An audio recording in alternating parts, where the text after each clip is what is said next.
Каждый вторник в 12:10 один из самых известных раввинов нашего времени, Манис Фридман, в прямом эфире отвечает на вопросы наших слушателей.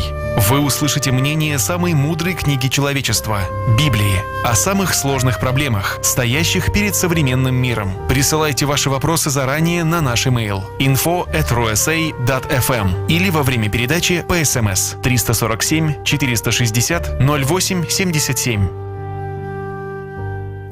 Добрый день всем, кто сейчас настроен на радио USA. Вторник. В это время мы говорим Thank God it's Tuesday. Это время, которое мы проводим Thank God с самым, просто замечательным раввином нашего времени, раввином Манисом Фридманом.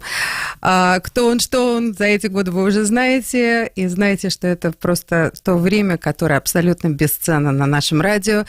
Так что абсолютно не теряя ни одной секунды, завтра вечером у нас очень-очень важный день. Это на самом деле президент Картер его назвал Днем образования в честь раввина Маниса, в честь раввина монаха Мендела Шнерсона, the Rebbe, это наш Rebbe, и о нем хочется говорить всегда. Более того, хочется все время изучать то, что он давал этому миру, его учение и миссию, которую он нам передал. То есть это бесценный вклад нашего поколения, это бесценный клад нашего поколения, и об этом кладе я хочу поговорить сегодня с раввином Манисом Фридманом, потому что завтра вечером начинается день Rebbe. Это, в принципе, физический уход его из этой жизни, но никто никуда не ушел, потому что так как его дело продолжается и развивается,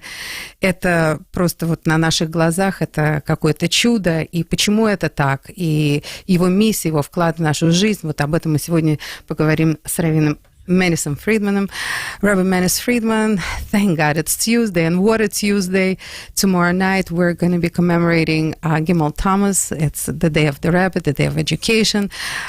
It's an official day that President Carter has established in honor of the Rebbe, and it's definitely education, and it's always extremely exciting to speak about the Rebbe because it's the most incredible topic on earth, especially for those who learn from the Rebbe, because he is the most amazing teacher of all teachers of our time for sure, and right now, in the book of Tanya, we're learning that there's no way we can comprehend God with our mind, because God is infinite and we're finite, and no matter how hard we try, we cannot understand God, and we just have to accept it. Still continue trying, but have to accept it and understand the greatness of God and the limitless of our being. And then there's someone like the Rebbe in our lives, okay? And you know the Rebbe personally. You have an incredible story with the Rebbe, and it's something that's amazing. But is it possible, because the Rebbe was on such a different level than the rest of us, is it possible to understand the Rebbe and his impact and contribution on this world?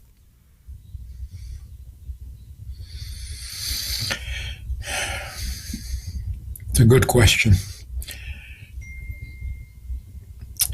See, when it says that we can't understand the Creator,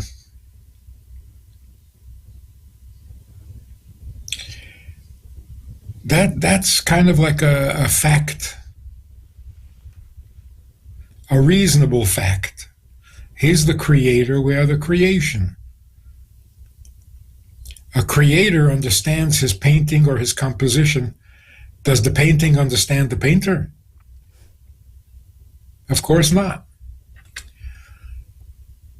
But Hashem is different. If he wants to be understood, he can make himself understood. So, of course, if he doesn't do anything to make himself understood, we would never understand him. But the fact is that he does want to be understood, and he does make himself understood and reveals himself in the Torah.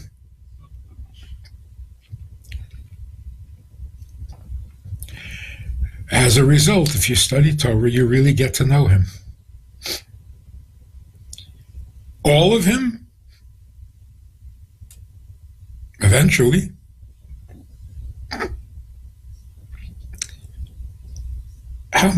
It depends on how much of himself he wants to reveal. The more he reveals, the more we'll know. So there's no real limit beyond which we cannot know him. It's all up to him. If he wants to reveal himself completely, he'll do it completely. That might take forever. So there will always be more to know. But nobody put a limit, nobody put a ceiling on how much you could know. Same thing is true with the Rebbe.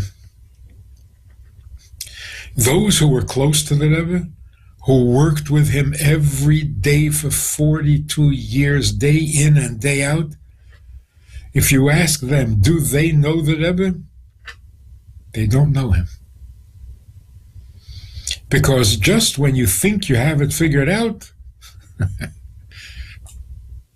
he does something completely unexpected, and you realize, I don't know him. There is so much more to him than we know, and we're aware of it. There was a very big professor from Leningrad, really big professor. When they finally let him out of Russia, he came to Israel. They had to open a new department at the university, a subject that no one ever studied, no one knew, no one, magnetohydrodynamics, I don't know what. They had to open a new department for him. You could say he was a pretty smart guy. He was working on harnessing solar energy. He was hired by the United States Navy to do the research. And he reported to the Rebbe his progress. One time he was telling the Rebbe what he was doing, and he quoted some numbers.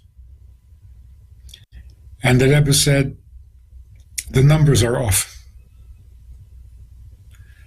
And he said, no, it's all done by computer, and it's all very carefully calculated. And the Rebbe said, but the numbers are off.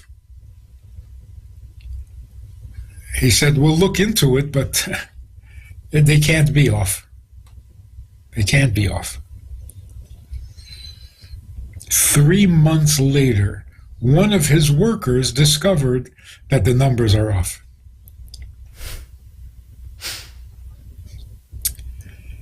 When he tells the story, this Professor Branover, when he tells the story, he says, only a Rebbe could do that. In other words, it's a mystical power.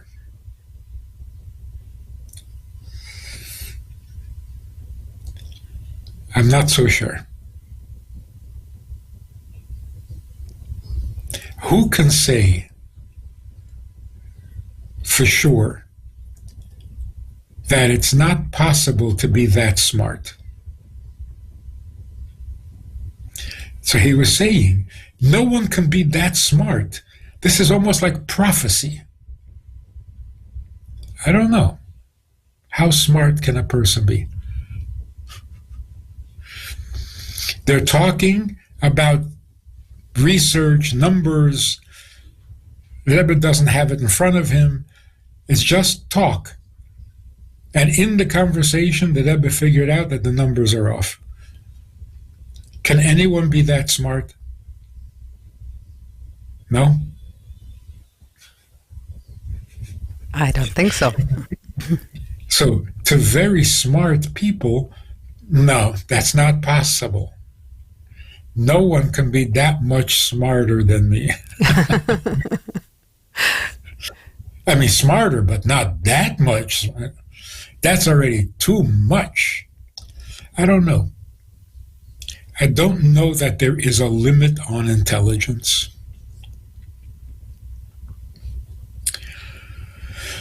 So we can talk about how smart the Rebbe was in medicine and in science and in history, in psychology, in Torah, goes without saying. In every subject, the Rebbe was completely original.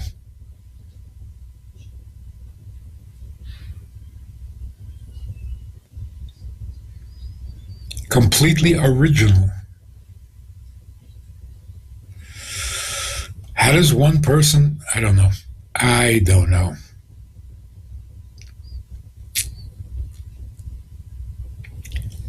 Life was not easy when he was growing up.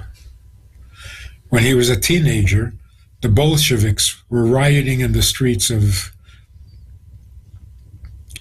Yekaterinoslav.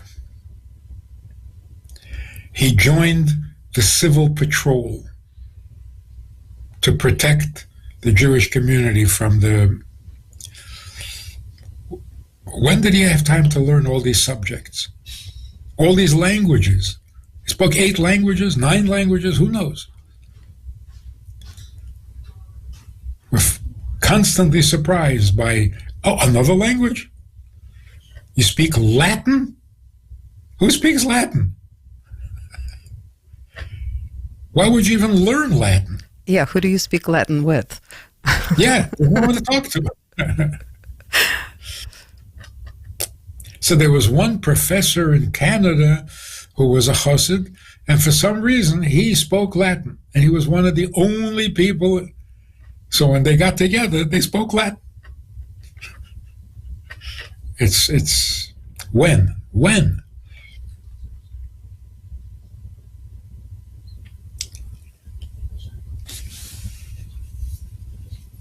But I want to talk about something that is even more, more strange or controversial. The Rebbe's blessings. What is this phenomenon? People from all over the world would come to New York to get the Rebbe's blessing. And even today, people go to the Rebbe's resting place. I was going to say dwelling place. To get a blessing. What is that phenomenon?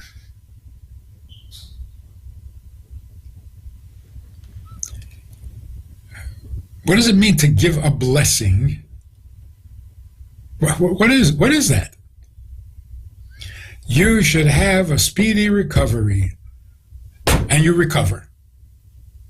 What happened there? Oh, you got a blessing. What does that mean? So if we go back to the original scheme of creation, when God created the human being, he said, let us make man, and what will this creature be? He will rule over the animals and the fish and the seas, and human beings govern the world.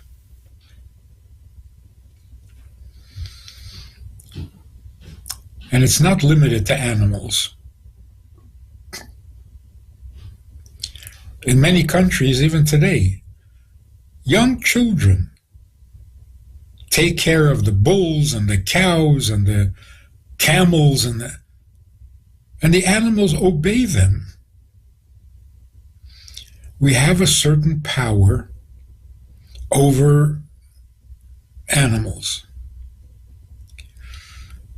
But that extends to everything else in creation as well. We have a certain power over nature itself.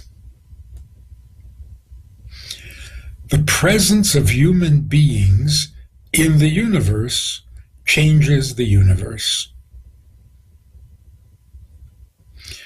So the world is actually made up, not like Einstein says, of time and space, energy and matter. The world is made up of time, space, and people. Human consciousness. Those are the three ingredients that make up the universe. Science studies time, and science studies space. Nobody studies human beings, except when a human being has a problem. That's not a human being. A human being is the power that controls time and space. Because time and space without the human is different than time and space with the human. And the presence of the human being is as critical to the universe as time and space. So you can't have a physical universe without time, and you can't have a physical universe without space, and you can't have time or space without human beings. So we do influence nature itself. And that's that whole excitement about The Secret, the little book, The Secret, that if you think positive, you get positive. If you say positive, positive things happen. It actually changes the nature of physical objects. Water is different when you talk to it nice or when you talk to it nasty. So every human being has a certain power over nature. Nature is affected by what a human being thinks, says, or wants. And it's as powerful as time and space. It's as powerful as energy and mass. So any blessing, any positive thought, any positive wish, every positive word can change the physical makeup of objects in the world.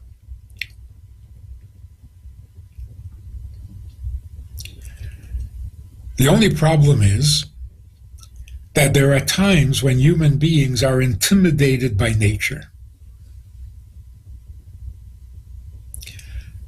by time and space. I can't get there, I don't have time, I can't travel that far. When we feel inferior to the time and space, then we lose some of our influence. Our energy is weakened, and we don't have such a powerful effect on nature. But imagine someone who is not intimidated at all by time or space. He can have endless influence. So how does this sound? A person comes to the Rebbe and says, the doctors found a terrible tumor, stage 4. The Rebbe says, nah, it'll go away. And it goes away.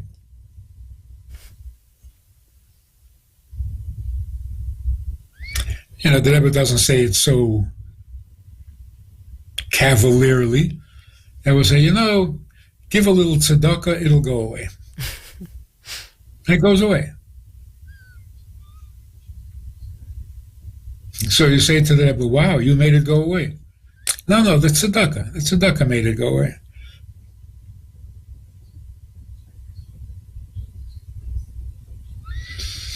One of the previous Rebbes, somebody came and said they had a terrible disease, and the Rebbe said, drink cold water. Went away. Another person with a similar problem, the Rebbe said, drink hot water. It went away. So he said, the cold water, the hot water, it's not the water. The Rebbe has authority over nature, like every human being, but to a much greater degree. So when a tzaddik, who is completely independent of nature, tells nature to do something, nature obeys. It's not even a miracle.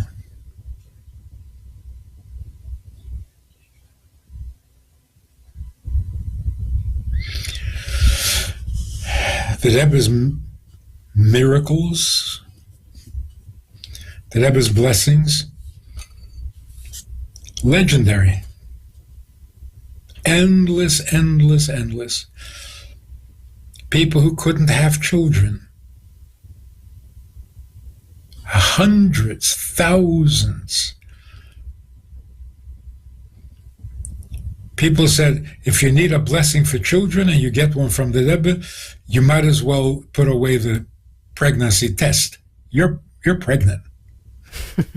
Guaranteed. It was just incredible. In health and in business, and it is not a miracle. It is the law of nature that when a human being says, nature obeys. Rebbe Friedman, but then how come the rest of us cannot do it? Well, we can actually. Every time there's a wedding, a bar mitzvah, a birth, and people say Mazal Tov, it brings Mazal Tov. Every blessing works. The question is to what degree. So the fact that a human being has authority over nature, that's nature. When we see someone who has a high degree of authority over nature, we call it a miracle. It's not a miracle. That's how the universe is designed. When people are good, nature is good.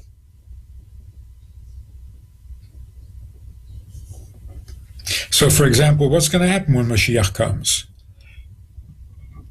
Everyone will be good. All right. Will we still get sick? No. Will there still be wars? No. Will there still be tsunamis? No. Why not? Because when people are good, nature is good. That's the point of being part of nature. So conquer the world, tikkun olam.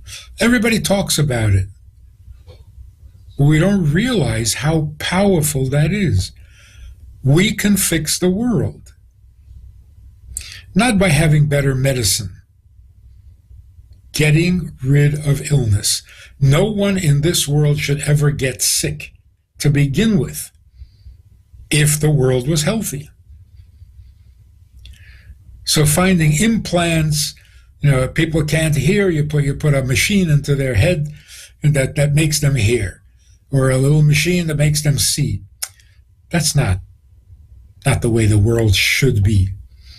People should be able to see perfectly, hear perfectly.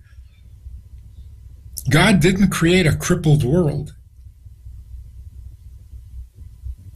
So whatever is not functioning in the world, fix it. Make all pain stop. Make all frustration stop. Make death stop. Not with artificial lungs. Just healthy people the way it's supposed to be. And even tornadoes and disasters, why are they happening? We have to fix that. So we say when Mashiach comes, everybody will be good. And also, there'll be miracles. Everyone will be cured. No one will get sick. People will stop dying. They're not miracles. When people are good, nature is good.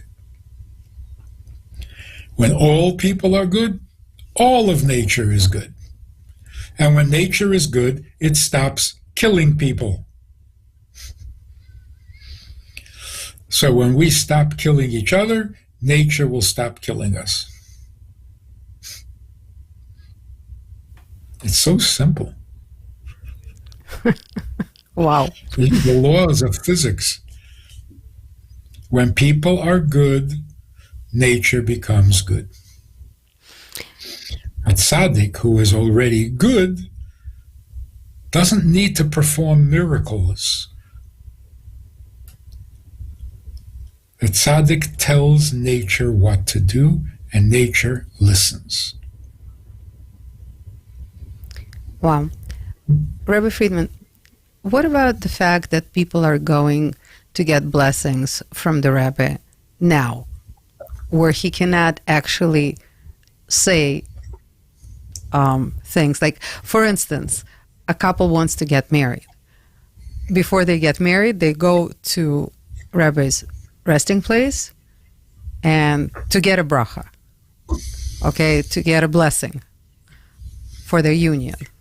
And they're absolutely certain that it happened. How come they're so certain that, I mean, when Rebbe was physically here, he would actually approve or disapprove of couples getting married. He would direct people in that respect. That's understandable. But now people don't get answers anymore, yet they continue. It's just one example that before getting married, people go to get a blessing from the Rebbe at his resting place, but also people write letters to the Rebbe still. Not sure what kind of answers. I mean, what is this phenomena that we're still going forward with concerning the Rebbe? Well, that all depends on what we imagine death is. In some way, death is liberating. When a soul can function without the restraints of a body, it can function better. So can the Rebbe hear? Can the Rebbe see? Much better than before, because he's not restricted by the body. So in that sense, nothing's changed really, except for the better. So now the Rebbe has even more influence over nature. But concerning a marriage, what we used to do is before we decided to get married, we would ask the Rebbe, is this a good idea? Does it sound like a good match? If the Rebbe, wasn't too excited, we figured, okay, I'm not going to do this. Today, can't ask the Rebbe for advice, so we ask the Rebbe, if this is a good thing, then let it happen. If it's not a good thing, then don't let it happen.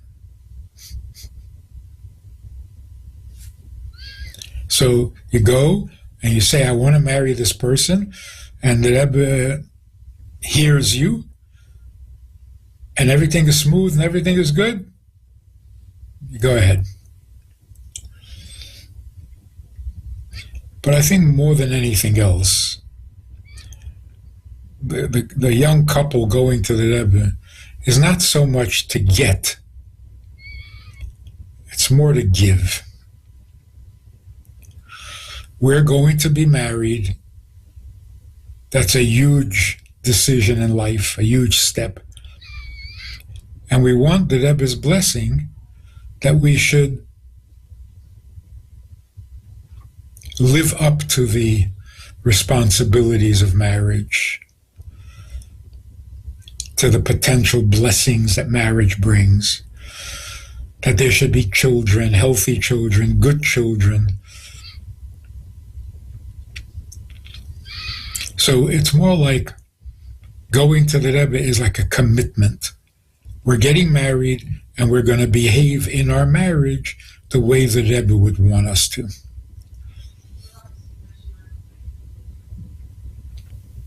That's great. Rebbe Friedman, but what about people are still trying to consult the Rebbe through writing letters to him? Is there validity to it? Is there a similar concept? I mean, how does that work? You take your problem or your dilemma and you put it on the Rebbe's desk, so to speak. You put it in his lap, and somehow he'll do what he needs to do to help you out. Whether it's finding some way of communicating, yeah.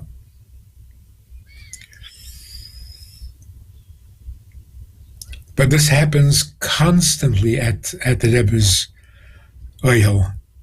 Constantly. People walk in confused and come out enlightened. They see their way clearly. Why? Well, things like, the most obvious, a guy cried at the Rebbe's Oyel that his daughter is not getting married. She's getting older, can't find anybody. Comes back out of the cemetery, and he's in the building connected to and he meets an old friend. They talk, and his friend says, "So, what'd you come here for?" And he says, "My daughter." He said, "Oh, I got a problem with my son." They met and they got married. It's just so common that it can't be a coincidence. No. It happens way too often.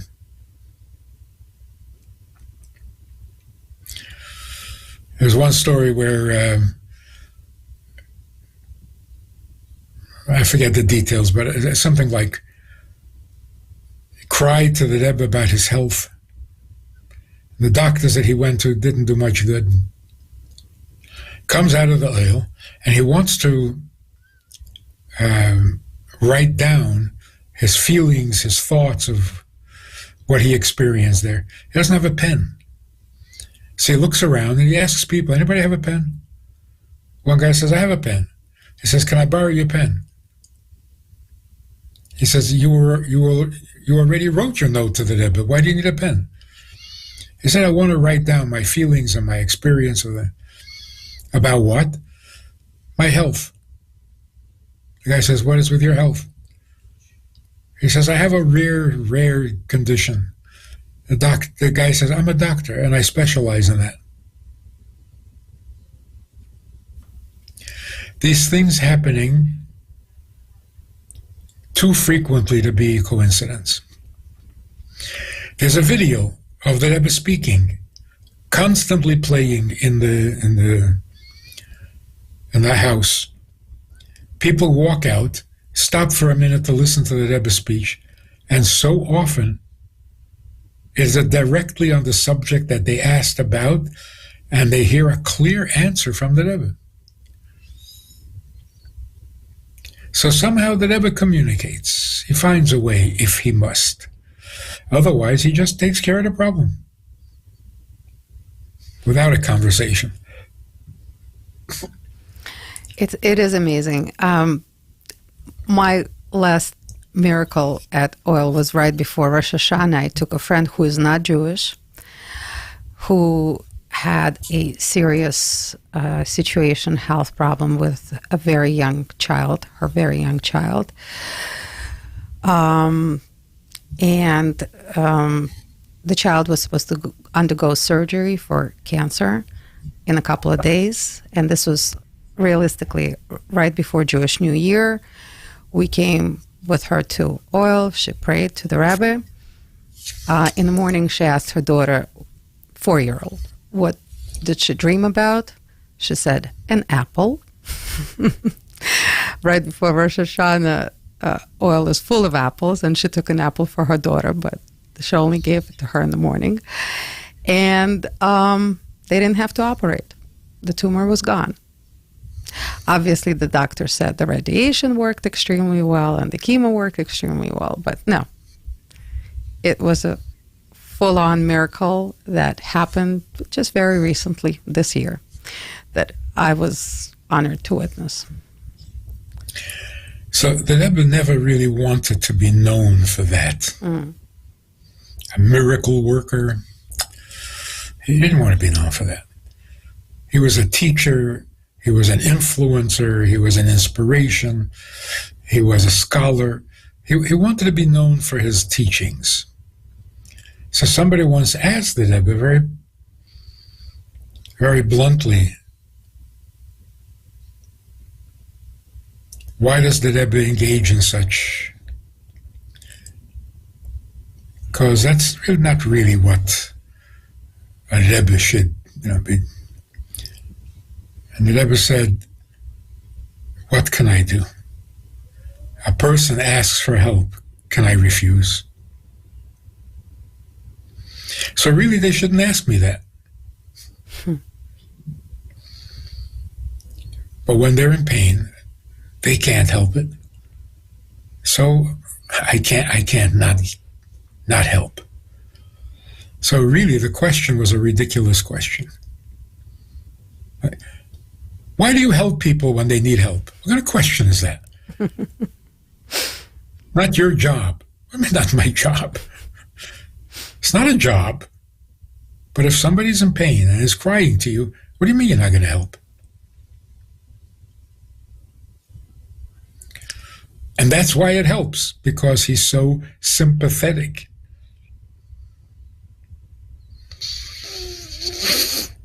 So the Rebbe never really wanted to be known for that.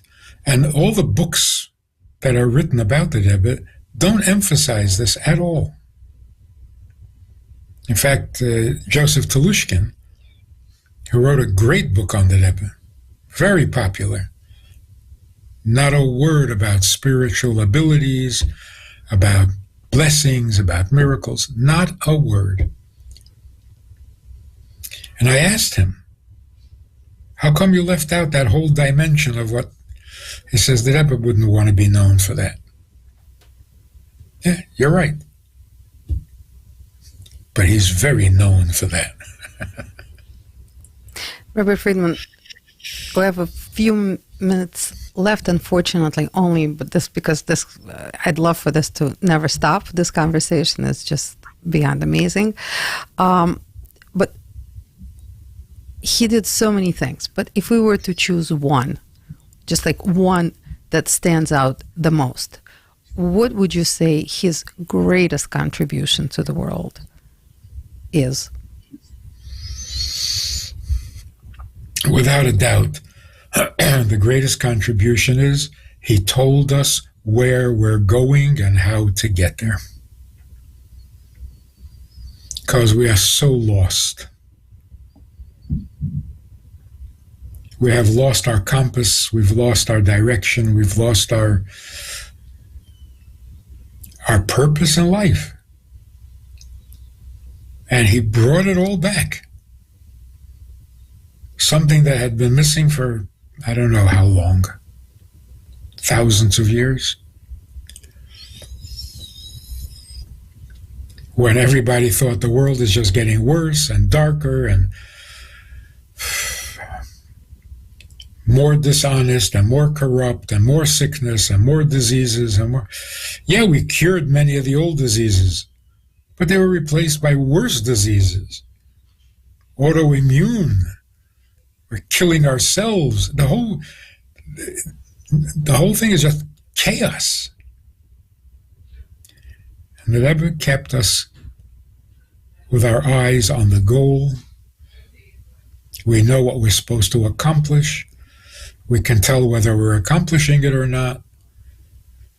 And we know how to make it work. All the Rebbe. And nobody else. Nobody else even attempted. And for some, even great rabbis and very brilliant people, when the Rebbe said, this will help us fix the world, they well, never heard of that. We never did that before. go out in the street and ask people to put on tefillin? No, we don't do that.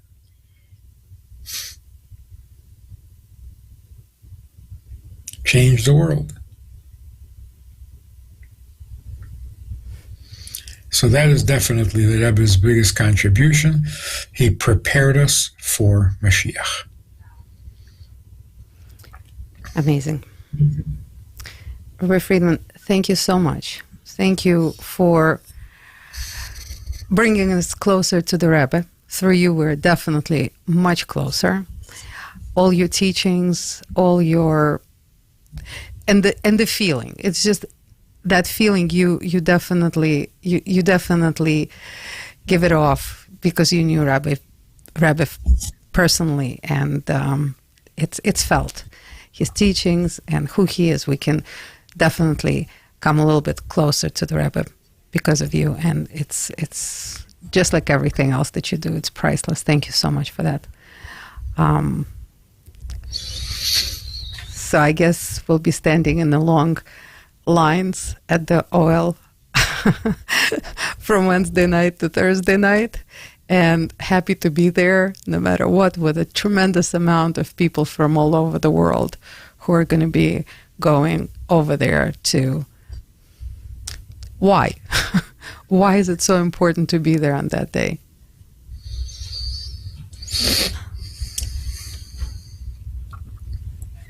On a yard site, the neshama gets additional energy. If you're there, you can maybe get a little bit of that energy.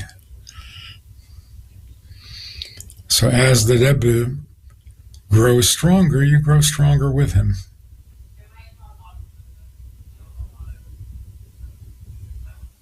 Every yard site is that way.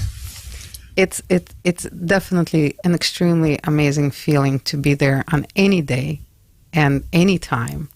But of course, on days like Gimel Tammuz, which starts Wednesday night and goes through sundown on Thursday, it's a very special time. So looking forward to getting closer to the Rebbe on that day.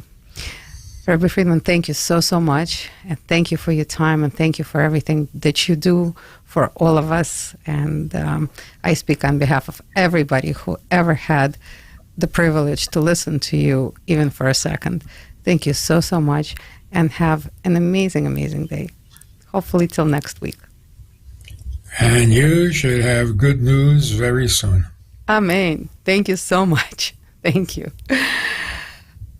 Ну а всем, кто нас сегодня слушал, большое вам спасибо. Спасибо за то, что вы есть, и за то, что вместе мы приносим свет в этот мир. С этими словами я Аня Пекерман и передача Thank God It's Tuesday. Прощаемся со всеми. До следующей недели. Каждый вторник в 12:10 один из самых известных раввинов нашего времени, Маниса Фридман, в прямом эфире отвечает на вопросы наших слушателей. Вы услышите мнение самой мудрой книги человечества – Библии, о самых сложных проблемах, стоящих перед современным миром. Присылайте ваши вопросы заранее на наш email info@rusa.fm или во время передачи по СМС 347 460 08 77.